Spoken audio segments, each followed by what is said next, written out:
Bom dia para os participantes do encontro sobre ciência aberta. É uma pena não poder estar aí com vocês hoje. Seria muito importante para mim, para a gente poder trocar algumas opiniões sobre o tema da utilização de informação pessoal na pesquisa científica, os impactos da Lei Geral de Proteção de Dados. A Paula me pediu para gravar esse vídeo, tomara que seja útil. Mando um abraço, uma saudação para todos aí, em especial Paula, Maurício e Barral. O meu recado, que vou procurar não me estender muito em dar, é em relação aos impactos da nova Lei Geral de Proteção de Dados. E primeiro eu queria destacar que a minha visão da Lei Geral de Proteção de Dados, que foi recentemente sancionada, agora em agosto, ela passa a valer em fevereiro de 2020, mas foi sancionada agora em agosto desse ano. Ela pode ser entendida não propriamente como uma lei cujo aspecto, cuja finalidade maior é proteger dados pessoais no sentido de cerrar fileiras em relação ao segredo, à dificuldade da sua obtenção, a restrições de uso. A ideia por trás da Lei de Proteção de Dados é, mais do que tudo, fornecer uma regulação para o uso da informação pessoal. Uma regulação que vinha faltando há muito tempo, na falta de uma regulação sobre a proteção dos dados pessoais, e ante também a utilização cada vez mais intensa de dados pessoais. O que acontece é que, havendo algum interesse mais relevante em jogo, vai-se atrás de outras leis, de outras regulações que vão procurar dizer alguma coisa sobre o tema. E o que vinha acontecendo, pelo menos na pesquisa científica, era de que nem sempre outras legislações eram tão vamos dizer, adequadas, não foram projetadas, não foram pensadas para a realidade da pesquisa científica. Eu vou dar aqui primeiro somente um exemplo, né, que pelo menos o Maurício conhece bem, mas é o da aplicação da LAI, da Lei de Acesso à Informação, como estatuto para a proteção de dados pessoais, também para fins de pesquisa científica. A utilização da LAI pelo menos para ser a base jurídica para que se fundamente o pedido de requisição de dados pessoais a órgãos públicos, apresentam um problema, uma incongruência bastante notável, no sentido que ela não permite, se lida literalmente, que um órgão público forneça dados pessoais para outro órgão público, ainda que a finalidade seja somente e apenas de pesquisa e que a segurança seja mantida ao nível máximo. Vejam que a Lei de Acesso à Informação, ela no seu artigo 31, somente permite o fornecimento desses dados se eles forem anonimizados. Na verdade, seria possível até não contar, apagar essa previsão legal, porque se o dado for anonimizado, ele deixa de ser pessoal. Então, a rigor, eu não precisaria sequer de uma lei que diga que eu posso dar um dado desde que é anonimizado. Pois bem, a Lei Geral de Proteção de Dados, ela, como eu vinha falando, ela tem como fundamento, como razão de ser, a necessidade de fornecer segurança e instrumento de controle para o cidadão sobre seus dados.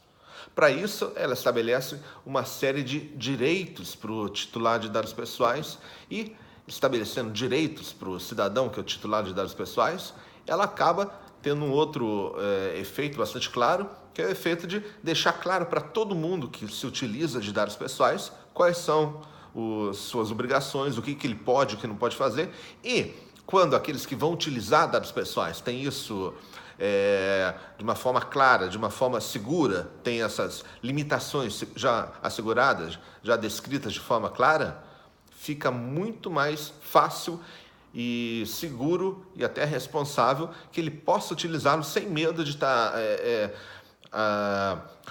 descumprindo alguma obrigação, ofender algum direito e se sujeitando aos efeitos disso. É uma lei que procura, se bem aplicada, trazer segurança, portanto, para todo mundo.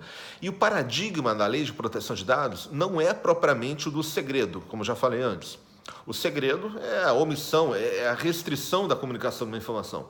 A Lei de Proteção de Dados, na verdade, ao estabelecer vários direitos para o cidadão, ela procura assegurá-lo de que, se seus dados forem tratados de uma forma que não é compatível com a lei, ele pode retirar os dados de circulação, ele pode exercer de alguma forma seus direitos, mas de certa forma, essa lei até mesmo incentiva o cidadão a colocar os dados em utilização. Na verdade, a lei de proteção de dados é, hoje em dia, o anteparo jurídico necessário para que o cidadão se sinta seguro em fornecer seus dados quando ele quer, para as entidades que ele queira, ou ter seus dados recolhidos, seja lá, por exemplo, uma entidade de pesquisa, porém sabendo que aqueles dados somente vão ser utilizados para aquela finalidade. No caso da pesquisa, principalmente para pesquisa científica, e que quaisquer resultados não vão jamais poder revelar alguma informação acerca dele, pessoalmente, jamais poderão ter uma influência direta e pessoal sobre a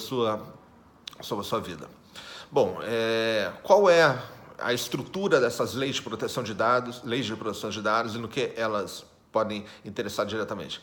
Pois bem, para simplificar bastante, deixar as coisas bastante simples, toda a lei de proteção de dados, hoje existem mais de 128 países que têm leis gerais de proteção de dados no mundo todo, e uma lei geral de proteção de dados é uma lei que se aplica a toda circunstância onde o dado pessoal é tratado, seja pelo Estado, seja pelo mercado, seja por ONGs. Quem quer que trate dados pessoais estará sujeito à lei geral de proteção de dados, como acontece, como eu falei, em mais uma centena de outros países. Alguns princípios vão reger esse tratamento. Alguns princípios principais existem em praticamente todas essas leis. O princípio da finalidade, por exemplo. Pelo princípio da finalidade, qualquer dado pessoal somente pode ser tratado para a finalidade que justificou a sua coleta e que foi comunicado ao titular. Isso é, o dado pessoal não ele não passa da pessoa para ser propriedade de quem trata. Ele sempre é um dado da pessoa. O titular do dado é sempre a pessoa e ele só pode ser utilizado, o dado, de acordo com a finalidade que ele conhece, que a pessoa concordou, que ela foi avisada no momento da sua coleta, que ela poderia conhecer. Se o dado for utilizado para outra finalidade, esse tratamento pode ser repudiado. Isso faz com que o dado não possa ser objeto, por exemplo, de comercialização pura e simplesmente. Ninguém pode vender um dado pessoal para ser utilizado para qualquer fim, porque esse tipo de finalidade é incompatível com a própria possibilidade de proteção da pessoa. Outros princípios, o princípio do consentimento. O titular, ele sempre vai poder, ou pelo menos muitas vezes vai poder autorizar, consentir com o tratamento, desde que não haja outro motivo que autorize o tratamento. O titular sempre vai poder ter acesso livre, gratuito aos seus dados. O titular pode requerer que os dados sejam tratados em segurança pelo órgão, pela entidade que os trate, segurança para que ele não seja vazado, conhecido por terceiros, e que todo o tratamento de dados tem que ser transparente. A Lei Geral de Proteção de Dados, aqui eu vou resumir abruptamente, ela, como eu já falei antes, ela se aplica a qualquer tratamento de dados, seja pelo setor público, seja pelo setor privado. Há algumas pequenas exceções: segurança nacional, defesa, uso exclusivo pessoal, finalidades jornalísticas, cada uma delas com uma justificativa em si e até com algumas metodologias para proteger o dado dentro dela. A aplicação da lei é vinculada pela própria definição de dado pessoal. A lei define dado pessoal como qualquer dado relacionado a uma pessoa natural. Isso é, só pessoas naturais. Uma empresa não tem dados pessoais protegidos, mas qualquer pessoa física, natural, vai ter, sim, dados pessoais protegidos pela lei. Essa pessoa pode ser uma pessoa nominada ou uma pessoa que pode ser identificada a partir de seus dados. Muitas vezes a informação pessoal pode não ter o nome, mas pode ter elementos identificativos suficientes para que se chegue à pessoa. Nesse caso, se aplica a lei. A lei não se aplica a dados anônimos ou dados anonimizados, isso é, dados que não possam ser referidos a uma pessoa, que não sejam nominais, nem que sejam capazes de ser referidos. Aqui vem um ponto bastante importante para a pesquisa, porque o dado sendo anonimizado, isso quer dizer que a lei simplesmente não se aplica. Nenhuma restrição, nenhuma regra presente na Lei Geral de Proteção de Dados há de ser aplicada para nenhum dado anônimo. Porém, o dado tem que ser realmente anônimo. Eu digo não somente formal, mas até funcionalmente. Como assim funcionalmente? Acontece que os processos de anonimização vão ser regulados. Eles estão descritos de uma forma genérica na lei, e, eventualmente, eles vão poder ser regulados por uma autoridade de proteção de dados, por um órgão público que será criado. Eles vão ser regulados em que sentido? A ideia é de que, se o processo de anonimização for fraco, isso é, se a anonimização puder ser facilmente revertida e os dados pessoais serem reidentificados, então o processo não é bom o suficiente, então aqueles dados hão de ser tratados como pessoais, ainda que seja feita uma anonimização mal feita, e se aplica a lei. Da mesma forma, se o dado for revertido, ainda com qualquer nível de esforço, o dado, obviamente, volta a ser pessoal e se aplica a lei. Então, a ideia que a lei dá é incentivar que a anonimização seja feita com cuidado, com procedimentos bem focados, bem calibrados, que eventualmente vão poder ser até regulamentados pela lei. A lei ainda estabelece vários motivos. A lei diz que os dados pessoais não podem ser tratados de forma banal, sem que haja motivo para isso. Os motivos para o tratamento estão todos no artigo 7º. Vão desde o consentimento do titular, mas também o cumprimento de uma obrigação legal do responsável, pelo Estado, pela administração pública, ela pode tratar, na proteção da vida, tutela da saúde, e aqui no que interessa especificamente para pesquisa histórica, científica ou estatística. Isso quer dizer que, havendo interesse de pura pesquisa histórica, científica, estatística, pesquisa científica, portanto, o dado pessoal pode ser tratado. Não é necessário nem mesmo o consentimento do titular, porque o consentimento só é necessário quando não há um desses outros requisitos atingidos, que estão no artigo 7º, esses que eu mencionei e ainda alguns outros. Finalmente, né, não quero abusar do tempo, é um vídeo, afinal de contas, né,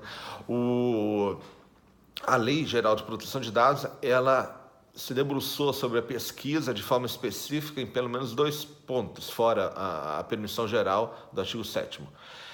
No artigo 5º, 18, foi definido o que é o órgão de pesquisa. O órgão de pesquisa, imagina-se aquele que vai realizar a pesquisa que vai estar abarcada na atividade de pesquisa que pode ser utilizada, que pode se utilizar de dados pessoais. O órgão de pesquisa, para a Lei Geral de Proteção de Dados, é um órgão da administração pública direta ou indireta, ou, se for direito privado, ele tem que ser sem fins lucrativos, estabelecido, constituído no Brasil. Quer dizer, há uma restrição já funcional, pela definição de órgão de pesquisa, aquelas atividades que vão poder gozar na minha interpretação, da prerrogativa de utilização de dados para pesquisa.